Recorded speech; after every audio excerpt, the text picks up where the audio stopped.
기쁜 우리 교회 목요 새벽 기도회 이 시간 하나님의 부르심 가운데로 나오신 성도님들 한 분 한 분 축복합니다. 오늘 이렇게 우리가 영상으로 예배드리고 있습니다.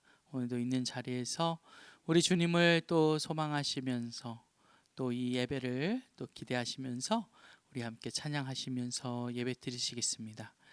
우리 이 시간 새 찬송가 406장, 우리 또 찬송가 406장 우리 함께 찬양하시겠습니다.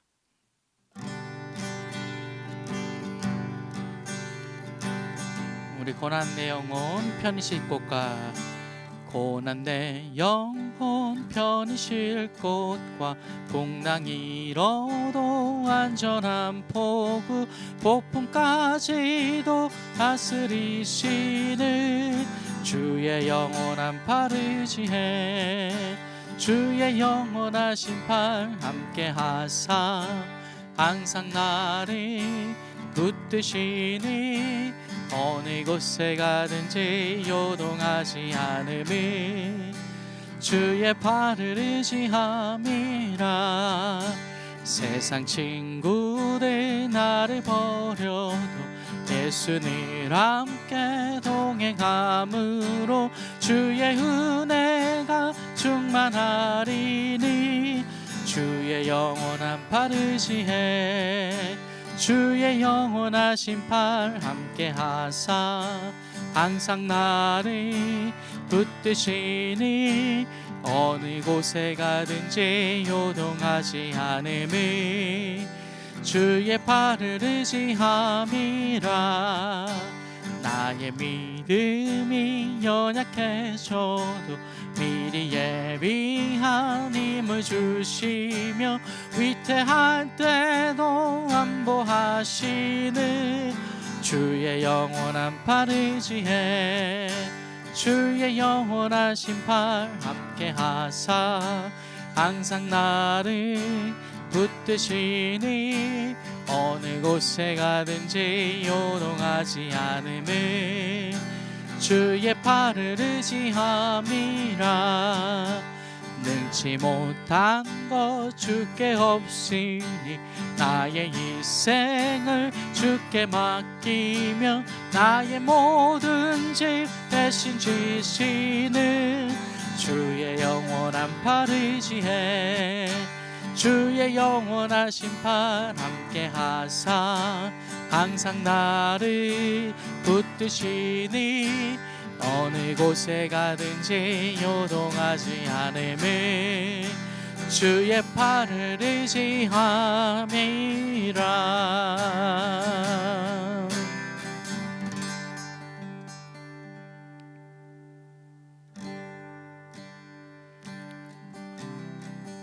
우리 이 시간 찬송가 408장 우리 함께 찬양하시겠습니다. 새 찬송가 408장. 나 어느 곳에 있든지 늘 마음이 편하다. 주 예수 주신 평안함 늘 충만하도다. 나의 마음속이 늘 평안해 나의 마음속이 늘 평안해. 악한 죄 파도가 많으나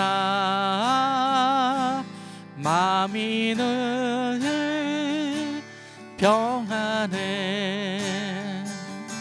내 맘의 손은 영생수 한없이 흐르니 목마름 다시 없으며 늘 평안하도다. 나의 마음속이 늘 평안해 나의 마음속이 늘 평안해. 악한 죄 파도가 많으나 마음이는 평안해. 참되신 주의 사랑이 영원치 못하네. 그 사랑 내 맘 여시고 소망을 주셨네. 나의 마음속이 늘 평안해. 나의 마음속이 늘 평안해. 악한 죄 파도가 많으나 마음이 늘 평안해. 우리 주 예수 온갖 고난, 주 예수 온갖 고난을 왜 모소당했나. 주 함께 고난 받으면 멸류관 얻겠네. 나의 마음속에는 평안해. 나의 마음속에는 평안해. 악한 죄 파도가 많으나 마음이 늘 평안해. 나의 마음속이 늘 평안해. 나의 마음속이 늘 평안해. 악한 죄 파도가 많으나 마음이 늘 평안해.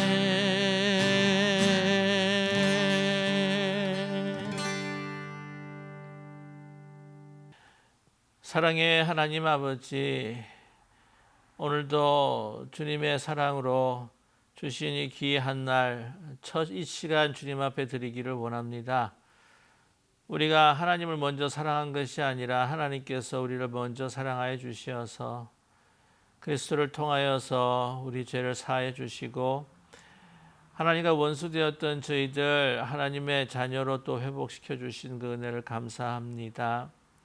저희 생각과 저희 뜻대로 살아갔던 우리의 인생이 아니라 이제는 온전히 성령의 메인바 되어 그리스도에 이끌려서 하나님의 뜻을 이루어 살아가는 저희 모두가 될 수 있도록 인도하여 주시고 오늘 하루를 지켜 주시옵소서. 세상 모든 염려와 근심 걱정들 다 주님 앞에 내려놓게 하여 주시고 우리의 삶의 주인 되시고 주관하시는 하나님이 나를 그 선하신 뜻대로 이끌어 주실 것이라고 하시는 분명한 믿음 가지고 어떠한 상황 가운데서도 좌로나 우로나 치우치지 아니하고 늘 말씀 묵상하면서 주께서 주신 그 길을 묵묵히 걸어갈 수 있는 복된 하루 되게 도와주시옵소서. 오늘도 주의 귀하고 어미하신 말씀 앞에 섭니다. 이 말씀이 우리에게 생명의 양식이 되게 하여 주시옵시고 우리가 가는 길을 비추어 주시어서 온전히 주의 뜻을 따라 살아갈 때 하나님의 기쁨이 되는 복된 하루 되게 하여 주시옵소서. 예수 그리스도의 이름으로 감사드리며 간절히 기도드립니다. 아멘. 2023년 5월 25일 목요 새벽 기도에 참여하신 기쁜 우리 교회 믿음의 형제 자매님들을 주님의 이름으로 환영하며 축복합니다. 이제 우리 계속해서 이어지는 출애굽기 말씀인데요. 2장 오늘은 11절에서부터 25절까지의 말씀입니다. 출애굽기 2장 11절에서부터 25절까지의 말씀. 여러분께서 성경을 찾으셨거나 아니면 영상 화면을 보시면서 우리가 뜻을 생각하시며 천천히 합독하겠습니다. 모세가 장성한 후에 한 번은 자기 형제들에게 나가서 그들이 고되게 노동하는 것을 보더니 어떤 애굽 사람이 한 히브리 사람 곧 자기 형제를 치는 것을 본지라. 좌우를 살펴 사람이 없음을 보고 그 애굽 사람을 쳐 죽여 모래 속에 감추니라. 이튿날 다시 나가니 두 히브리 사람이 서로 싸우는지라. 그 잘못한 사람에게 이르되 내가 어찌하여 동포를 치느냐 하매 그가 이르되 누가 너를 우리를 다스리는 자와 재판관으로 삼았느냐. 내가 애굽 사람을 죽인 것처럼 나도 죽이려느냐.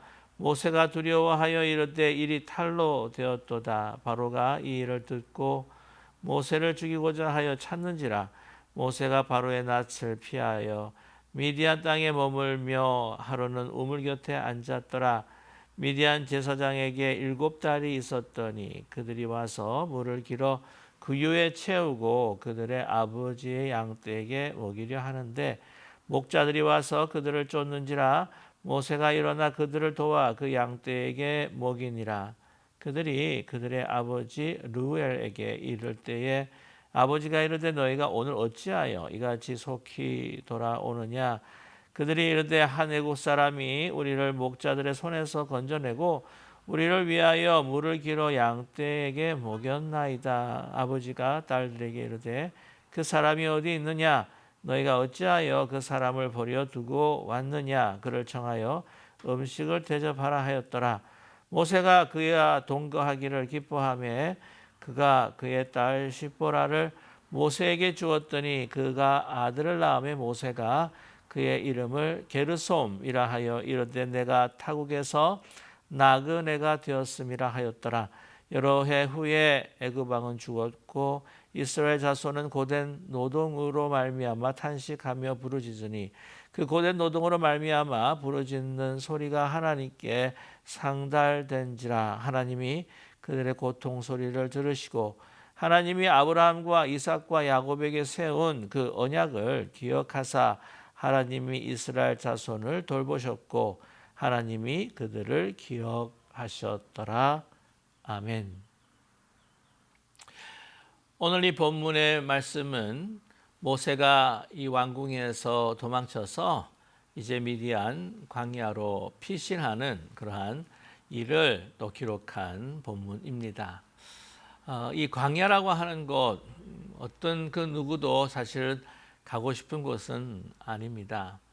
거기에는 버려진 땅, 정말 자기 자신이 버려진 것 같은 그 실패감을 주는 것이 바로 광야일 것입니다. 거기에는 목마름과 굶주림이 있을 것이고요. 풍요보다는 아주 결핍과 빈곤이 많은 곳이 바로 광야입니다. 인생에 있어서 광야라고 하는 것은 성공과 명예라기보다는 그 외로움과 또한 실패라고 하는 것을 대명사처럼 쓰여지는 것이 바로 광야일 겁니다. 그러나 중요한 우리의 영적인 그 순례의 사건들을 보게 되게 되면 광야에서 우리는 하나님을 만나게 된다고 하는 것이죠. 많은 믿음의 사람들이 광야에서 하나님의 말씀을 듣고 하나님과 조우하게 됩니다. 우리의 인생도 마찬가지입니다. 우리가 풍요하거나 모든 것들이 잘 되는 그러한 상황에서보다는 인생에 힘들고 어려운 결핍이 깊은 그러한 좌절과 절망감이 있는 그곳에서 그 광야와 같은 삶 가운데서 우리는 정말 절실하게 하나님을 또한 간구하게 되며 하나님을 만나게 된다고 하는 사실이 있죠. 광야라고 한다면 히브리 말로 미드바르라고 이렇게 이야기합니다. 미드바르. 사실은 그 미드바르라고 하는 낱말은요, 미라고 하는 말과 드바르라고 하는 말이 있습니다. 그 합성어라고 말할 수가 있습니다. 드바르라고 하는 것은 바로 하나님의 말씀이죠. 하나님의 임재라고 이야기할 수가 있습니다. 미라고 하는 것은 어떤 장소, 곳이라고 우리가 지칭할 수가 있는데 바로 하나님의 말씀이 있고 하나님의 임재가 있는 곳, 하나님을 만나는 곳이 바로 미드바르, 바로 광야라고 하는 것이죠. 사실 오늘 말씀 보게 되면 모세가 광야로 도망하게 된 것, 그것은 어떤 잘못한 일을 그가 저질렀거나 하나님 앞에서 볼 때 너무나도 불의한 일을 저질렀기 때문이다라고 사실 보기는 힘들다고 하는 것이지요. 사실은 모세는 자기의 민족을 깊이 생각했기 때문에 그렇게 그런 결과가 나올 수 있었던 것이었습니다. 오늘 11절의 말씀을 보게 되면 모세가 장성한 후입니다. 아마 40살이 되었을 것이라 추정할 수가 있는데요. 한 번은 자기 형제들이 나가서 그들이 고되게 고노동하는 것을 보았다라고 그렇게 이야기를 하죠. 그들이 힘들게 노동하고 고통을 받고 있는 것에 대한 측은지심과 또한 긍휼한 마음을 가지게 된 것입니다. 그래서 어떤 애굽 사람이 한 히브리 사람 곧 자기 형제를 치는 것을 보았다고 하는 것이죠. 히브리 사람을 자기 형제처럼 여겼다고 하는 것입니다. 이것을 통해서 이제 그가 장성했지만 그가 가지고 있는 정체성이 어떤 것인지를 우리는 파악할 수가 있습니다. 그 자신을 애국 사람으로 보지 않았다고 하는 것이죠. 히브리 사람, 고통받는 히브리 사람을 바로 자신의 형제로 그는 여겼다고 하는 것입니다. 이러한 정체성을 그 왕궁에서 살면서 가지기란 참으로 쉽지 않은 것이었습니다. 그러나 이렇게 자기가 히브리 사람이다라고 하는 정말 그 정체성, 그 왕궁이 주고 그 왕실 생활이 줄 수 있는 풍요로움과 번영과 모든 명예와 힘과 그 모든 그 권력들에도 불구하고 자기는 그 상황 가운데 내가 애굽 사람이다, 나는 히브리 사람을 부끄러워할 수도 있는 상황이었음에도 불구하고 그는 부끄러워하지 아니하고 그 자기의 동족을 향해서 정말 안타까운 심정을 가지고 있었다고 하는 것이죠. 여러분 잘 아시겠지만 그가 어릴 때부터 비록 이 나일강에 떠내려가서 그 바로의 그 공주로서부터 건짐을 받아서 이제 양아들이 되었긴 했지만 요셉의 자기의 어머니의 품에서 그 어린 시절 그 유모로서 어머니의 젖을 먹으면서 교육을 받았다고 하는 것이죠. 어릴 때 유모에게 사실 자기 어머니에게 받은 그 유대 히브리 사람들의 어떤 사상과 하나님에 대한 그 믿음이라고 하는 것을 교육받는다고 하는 것이 얼마나 소중한가 하는 것을 다시 한번 우리에게 일깨워 주고 있습니다. 그래서 어떻게 하면은 이 히브리 사람 고통받는 사람들을 또한 그들을 정말 어떻게 도와주고 그들로 하여금 이 고통 속에서 노임을 받을 수 있을까 생각을 했을 것입니다. 그것으로 인해서 그런 마음으로 인해서 이제 실행에 옮기게 되는데 오늘 보게 되면 그들을 굉장히 괴롭히고 고통스럽게 하는 그러한 이 애굽 사람이 있었던 것을 짐작할 수가 있죠. 12절의 말씀에 좌우를 살펴 사람이 없음을 보고 그 애굽 사람을 쳐 죽여 모래 속에 감추니라라고 이렇게 이야기합니다. 어떤 충동적으로 그 사람에게 과실치사로 죽인 것이 아니라 사람이 없는 것을 보기 원했습니다. 한마디로 그 사람을 죽이고 그 애굽 사람을 죽이고 완전 범죄를 만들려고 했다고 하는 것이죠. 자기의 민족을 괴롭혔던 그 사람들을 이 정말 그 의분을 참지 못하고 이제 이 계획을 짜면서 그를 서히 살해했던 것이었습니다. 이것이 정의로운 일이라 생각했을 것입니다. 물론 이 히브리 사람들을 도운다고 하는 것은 마땅한 일이겠지만 여기서 엿보게 되게 되면 그건 하나님의 방법은 아닌 것 같다 하는 생각이 들지 않습니까? 보통 이에는 이 누에는 눈이라고 하는데 이 살인까지 저질러서 그것을 파묻고 쳐 죽여 모를 것을 감춘다고 하는 것은 하나님께서 결코 원하시는 것은 아닐 것이다 생각이 듭니다. 자, 그런데 이제 13절 말씀을 보게 되면 이제 그렇게까지 행동했던 그 자신이 이제는 애굽 왕자의 위치로서 히브리 사람들의 리더가 되어 그들을 도와줄 뿐만 아니라 그를 이끌어갈 수 있겠다라고 하는 생각에 사로잡혔을 것 같습니다. 그래서 13절에 그가 어떤 행동을 취했는가 한번 보실까요? 이튿날 다시 나가니 두 히브리 사람이 서로 싸우는지라 그 잘못한 사람에게 이르되 내가 어찌하여 동포를 치느냐 하매 이 두 사람이 히브리 사람이 싸웁니다. 같은 민족끼리 도와야지. 너희들의 적은 바로 애굽 사람인데 어떻게 너희 두 민족이 싸울 수가 있느냐? 호통을 치면서 야단을 쳤던 것이죠. 그랬을 때 그들의 반응은 무엇입니까? 당신은 우리의 지도자입니다. 당신이 말한 대로 우리가 따르겠습니다. 라고 했나요? 정반대이죠. 그가 이르되 누가 너를 우리를 다스리는 자와 재판관으로 삼았느냐라고 이렇게 따져 묻습니다. 아니 당신이 어찌 우리의 재판관이 될 수가 있습니까? 우리의 민족 우리 간의 그 문제를 어떻게 당신이 간섭할 수가 있습니까? 당신은 애굽 왕자입니다. 지금 보면은요, 이스라엘 사람들은 모세를 히브리 사람으로 생각하지 않습니다.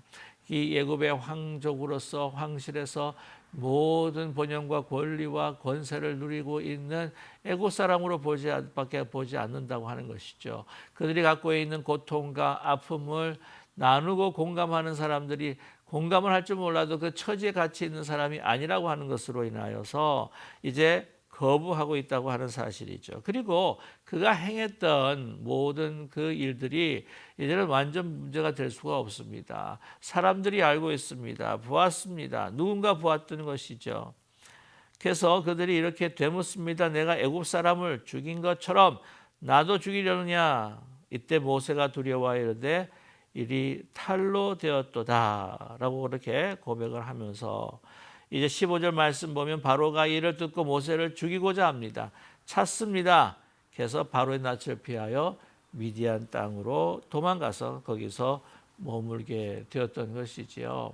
이제 애굽의 한 사람을 쳐주겠다고 해서 그 왕자가 도망할 것 같은 도망해야 하는 그러한 사실을 어떤 상황이 될 수가 있을까? 보통 보면 이 황족입니다. 왕족입니다. 그래서 한 사람을 좀 쳐주겠다고 해가지고는 그걸로 인하여서 도망한 거나 목숨의 위험을 받을 수가 있을까 생각해 보지만 여러분 잘 아시겠죠? 이 왕실 안에서도 엄청난 암투도 있다고 하는 것입니다.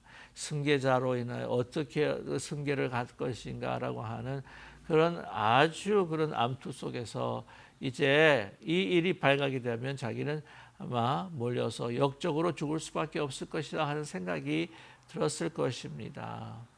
그런 공주의 아들이었습니다. 그리고 요세푸스의 그 기록을 보게 되게 되면은요, 그는 위대한 장수로 그려져 있습니다.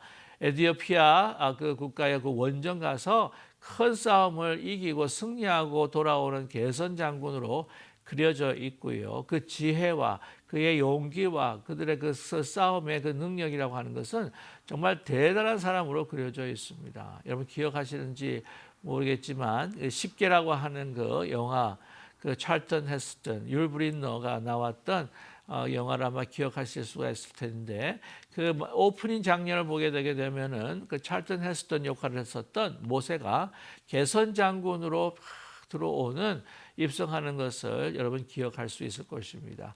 그것이 그냥 상상으로만 하는 것이 아니라 그래도 어느 정도의 역사적인 고증을 가지고 각색을 했었던 영화였다고 하는 것이죠. 그는 장군이었습니다. 황실에서 정말 황실 교육을 받은 모든 지식들을 배우고 또한 모든 것들을 터득할 수 있었던 사람이었다고 하는 것이죠. 그러나 그가 이스라엘 사람들, 이 히브리 사람들을 위해서 그런 일을 벌이지 않았다고 한다면 그는 그대로의 여기 황실에서의 모든 부귀영화를 누릴 수 있었을 것입니다. 그러나 그렇지 않았다고 하는 것이죠.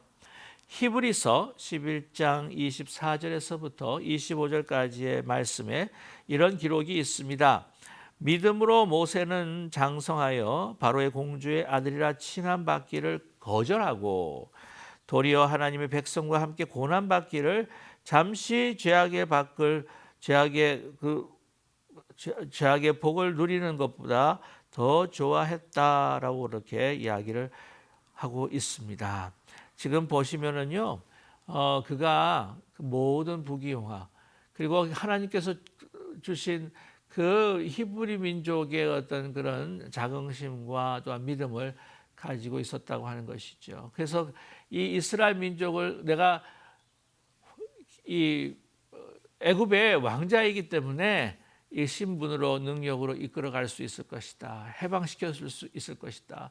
그들을 이 고통에서 풀어줄 수 있을 것이다 생각하면서 자기의 생각, 자기의 판단, 자기의 감성으로 이 모든 일들을 행하면서 자기의 그 계획과 의를 드러내었다고 하는 것이죠.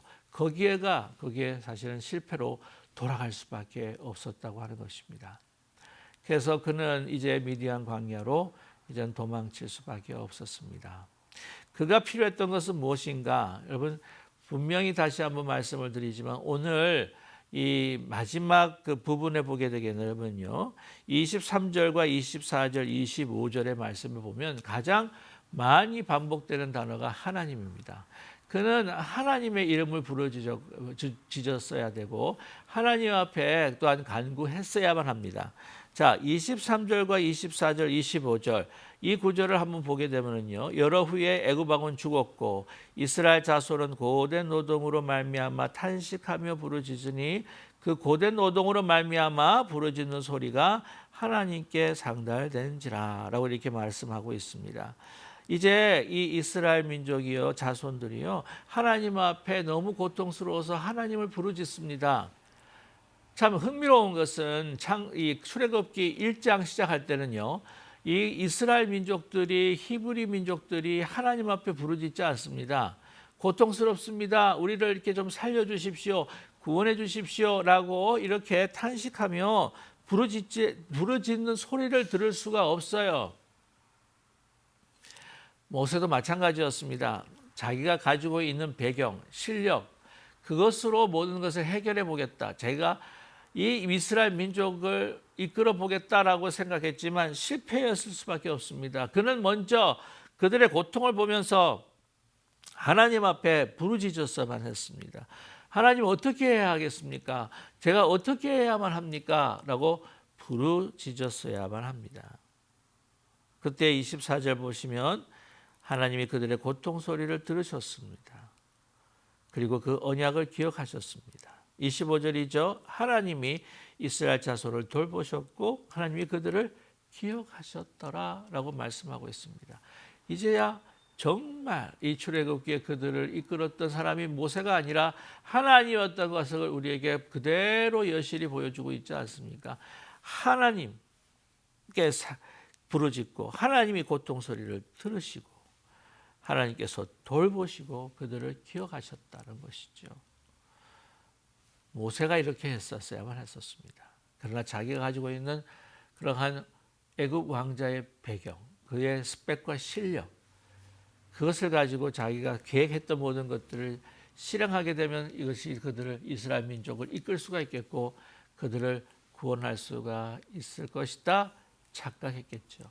그러나 그는 이 모든 역사를 주관하시는 하나님을 만나야만 했습니다. 그래서 이것들이 수포로 돌아가고 하나님께서는 그를 미디안 광야로 이끌어 주신 것이었죠. 여러분 아시겠지만 40년 동안 미디안 광야의 그 삶을 통해서 그는 하나님 없이는 할 수 없는 자로 하나님께서는 그를 만드셨다고 하는 것을 우리는 너무나 잘 알고 있습니다. 자, 그런데 오늘 말씀 보게 되면은 이제 미디안 땅에 머물며 우물가에 가서 누구를 만납니까? 미디안 제사장의 7딸을 만나서 그들이 겪는 고통을 보고 그들을 방해하고 괴롭히고 있는 다른 목자들을 다 쫓아보냅니다.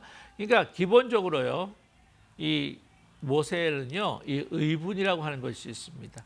정의감을 가지고 있는 사람이라고 하는 것을 알 수가 있어요. 그렇게 행동했었고 지금 우물가에서도 그렇게 행동했습니다. 그래서 사실 이러한 부분들이 그에게 있었다고 하는 것은 사실 소중한 것이었죠. 이 일을 통해서 그는 광야에서도 그와 함께 할 수 있는 사람을 만나게 된 것이죠. 나중에 이제 출애굽하는 경우에도 여러분 아시겠지만 그 이드로죠. 오늘 18절에는 루엘이라고 이렇게 나오는데 이드로 장인이 이제 그 조직을 만들지 않습니까? 그죠? 예, 천부장 만들고 백부장들만 이렇게 나누어 가지고는 조직을 만드는 어떤 그 지혜를 보여주는 것도 우리가 기억하게 되고요. 이 게르솜 이 할례를 받지 않아 가지고는 이제 죽을 위해 했을 때 그 시포라가 정말 그 지혜를 가지고 또 이 할례를 행함으로 인해서 또한 목숨을 구하게 될 수 있었던 그런 모든 일들을 봤을 때에 그 광야에서도 하나님을 만날 뿐만 아니라 필요한 또 사람들을 하나님께서 만나게 해주시는 놀라운 귀한 역사가 일어나게 된다고 하는 사실입니다. 저와 여러분, 우리의 인생에서 광야의 시간들을 혹시 지내고 계시지는 않습니까? 이 광야의 시간이라고 하는 것은 다시 말씀드리지만 미드바르라고 하는 것이죠. 하나님의 임재, 하나님의 말씀이 있는 곳, 하나님을 만나는 곳, 하나님을 더 깊이 부르짖고 하나님 앞에 간절히 간구하고 나의 모든 생각과 판단과 의지들은 다 내려놓고 주께서 이끄시는 대로 갈 수 있는 그곳이 바로 광야라고 하는 것. 그 광야를 통해서 우리의 신앙이 다시 새로워지고 더 성숙해지고 하나님의 뜻을 이룰 수 있는 하나님의 방법, 하나님의 길로 갈 수 있다고 하는 사실을 여러분 잊지 않고 오늘도 저와 여러분 혹시 우리의 삶의 한중간이 이 광야라고 할지라도 그곳에서 하나님의 정말 귀 기울이며 음성을 들을 수 있는 하나님 만나는 저와 여러분 되시기를, 그래서 저희들이 주신 그 미래의 귀한 사명들을 잘 감당하며 하나님께 영광 돌릴 수 있는 저와 여러분의 삶이 되시기를 주님의 이름으로 간절히 축복합니다. 기도하겠습니다. 오늘 이 말씀 붙들고 함께 같이 기도하기를 원합니다. 사랑의 하나님, 광야 가운데에 우리가 주님을 만나고 온전히 주님만을 의지하며 더 깊은 성숙으로 들어갈 수 있는 저희들 되게 도와주시옵소서. 우리 함께 같이 기도하겠습니다. 사랑의 하나님 아버지, 이 시간 저희들을 낮추시고 저희들을 광야로 이끌어 주시는 하나님을 또한 우리가 만나기를 원합니다. 사랑의 하나님, 저희들 풍요와 정말 여러 가지 부귀영화와 우리의 복된 것들을 우리가 늘 추구하고 그것을 원하긴 하지만 그러나 그 속에서 우리는 하나님을 상실하고 잃어버릴 때가 얼마나 많은지 모릅니다. 사랑의 하나님, 간절히 기도하는 것은 진정 우리가 여러 가지 힘들고 어려운 상황에 우리가 처한다고 할지라도 육신적으로 우리의 모든 상황이 아버지 우리가 광야에 처한다고 할지라도 그곳에서 진정한 하나님을 의지하고 주님만을 바라보며 주님께 간구하고 부르짖고 주님께 모든 것을 다 드릴 수 있는 하나님과의 온전한 만남이 우리 삶 가운데 이루어질 수 있도록 주님 인도하여 주시옵소서. 사랑의 하나님, 우리는 광야를 가고 싶은 마음이 없다 할지라도 그러나 그곳에서 우리의 삶이 더 주님과 함께 주님의 은혜의 강이 흐르고 또한 풍성해질 수 있다고 하는 사실을 좀 잊지 않게 하여 주시옵시고 두려워하거나 아버지 불안해하는 저희들 되지 않게 하여 주시기를 원합니다. 그 광야에서 우리가 절망할 것이 아니라 더 큰 소망과 또한 그 소명을 꿈꿀 수 있는 저희들 되게 하여 주시옵시고 더 깊이 주님과의 그 교제를 통해서 우리가 정말 그리스도의 장성한 분량에까지 이룰 수 있는 저희들 될 수 있도록 은총 베풀어 주시옵소서. 오늘 하루도 주님 어떤 상황 가운데서도 다른 것들을 다 바라보는 것이 아니라 오직 주님 바라보며 주의 말씀에 귀를 기울이며 우리의 마음이 주를 향하는 주바라기와 같은 신앙으로 살아갈 수 있도록 아버지 인도하여 주시옵소서. 주님 아버지, 내 생각 내 뜻으로 진행하는 것이 아니라 정말 기도함으로 하나님의 뜻을 간구하며 주의 은혜를 구하는 저희 모두가 될 수 있도록 도와주시어서 내가 하는 것이 아니요 하나님께서 하실 때 더 큰 일들을 행하실 수 있다고 하는 것을 잊지 않는 믿음의 사람들 될 수 있도록 인도하여 주시옵소서. 예수님의 걸어가신 이름으로 감사드리며 간절히 기도드립니다. 아멘. 하늘에 계신 우리 아버지여, 이름이 거룩히 여김을 받으시오며 나라의 마옵시며 뜻이 하늘에서 이루어진 것 같이 땅에서도 이루어지이다. 오늘날 우리에게 일용할 양식을 주옵시고 우리가 우리에게 죄진 자를 사하여 준 것 같이 우리 죄를 사하여 주옵시고 우리를 시험에 들지 말게 하옵시며 다만 악에서 구하옵소서. 대개 나라와 권세와 영광이 아버지께 영원히 있사옵나이다. 아멘.